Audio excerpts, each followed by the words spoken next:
Nvidia's valuation hovers around $4 trillion, but for TSMC, the company that produces the various chips that Jensen Huang unveils every year, names like Blackwell Ultra, Rubin, and Rubin Ultra, is valued at about $1 trillion. Why is that disconnect? Why can't TSMC just produce its own chips and sell them in the marketplace instead, cutting out the middleman and get that sweet valuation? Well, as you might have guessed, it's not that simple, and to know why, it totally helps to dig up some history about where it all started, what TSMC is exactly, what the industrial outlook is like, and why things are the way they are. And spoiler alert, TSMC is not just a chip manufacturer, it's much more than that. Let's dive in. So, it all started with the invention of the transistor. Invented in Bell Labs, the transistor was the revolutionary technology of the era. You see, before transistor, if you wanted to build a computer, you would have to use vacuum tubes. Now, you could totally do that, but the problem with the vacuum tube-built computer was that it wouldn't scale. When compared to transistor-built computer, the drawbacks of the vacuum tube-built computer were as follows. It would be fragile. You couldn't build your computer beyond that limit because of the simple reason vacuum tubes were big. It would be really power inefficient. It would be costly because each unit vacuum tube would add to the cost, even with economies of scale. Now, using transistors, you could eliminate all of those problems. Transistors could be miniaturized because the design of the transistor allowed them to be printable. The process was as simple as printing them on silicon wafers. It wouldn't be fragile because you could just encapsulate the whole thing, making it intact even in harsh environments. It would scale well because the only thing that was stopping you from having more transistor was the resolution of your printer. It would consume orders of magnitude less power because, again, transistors were small, way smaller even if you had compared with the tiniest of the vacuum tube at the time. Ideal for the task, people started utilizing them for compute, and the production process and tools for producing the transistors started being available too. They began developing an ecosystem around it. There were companies that would produce the chips, names like IBM, Intel, Texas Instruments, and then there were tool manufacturers, GCA, Applied Materials, Nikon and Canon. It was a vibrant scene.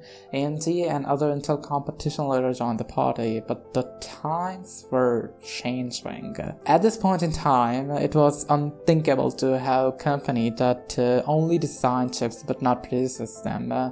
In other words, companies like Nvidia. Nvidia liked to design the chips and let TSMC figure out the production for them. They then sell the chips to the end consumer, but this business model wouldn't work at this point in the timeline, and you would be laughed out of the room for proposing it even. For decades, the chip making was a streamlined process. Companies that were selling chips would do it all, design the chips, manufacture the chips, and sell them to the end consumers. But it was about to change because of something called the Moore's Law. Named after Intel's co-founder and former CEO Gordon Moore, the law states that every 2 years the number of transistors that you can fit on a single chip doubles. In other words, the size of each transistor shrinks by half every 2 years. Now, the law had ramifications other than the compute getting cheaper. You see, each shrinkage, called the node, the smaller the more advanced, it also meant that the tools that were being used for making these chips would need to be more specialized, and as a result, more expensive.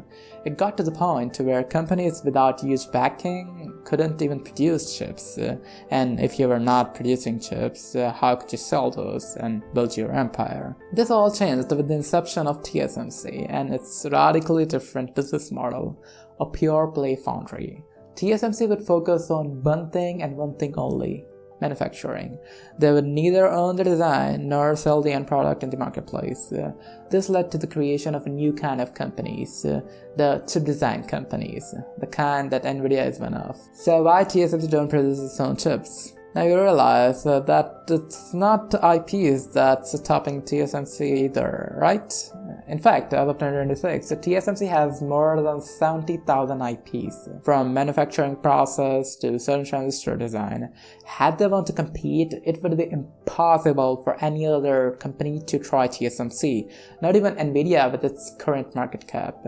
It's actually something even more subtle. Its customers have TSMC's words, albeit unspoken, that TSMC would not compete with them. And it's been the case since its inception, and it's actually good for everybody involved, even TSMC itself. Why? Because if they do compete, it would turn every single of TSMC's customer into its competitor.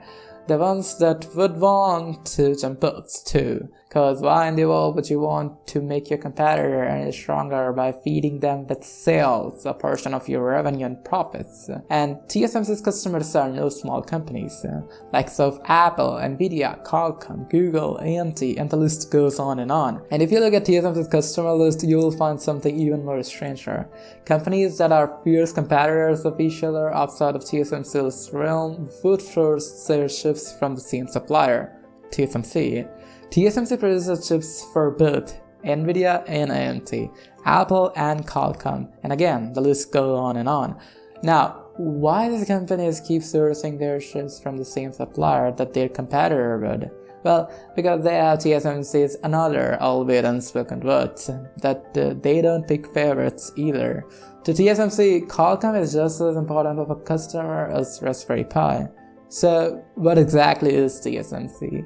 Well, TSMC is an enabler. It's as simple as that. You see, it's a symbiotic relationship. Without its customers, TSMC can't build huge capacities, let alone for cutting-edge nodes. And without TSMC, you can't have Nvidia or any other startup design company that's currently shining.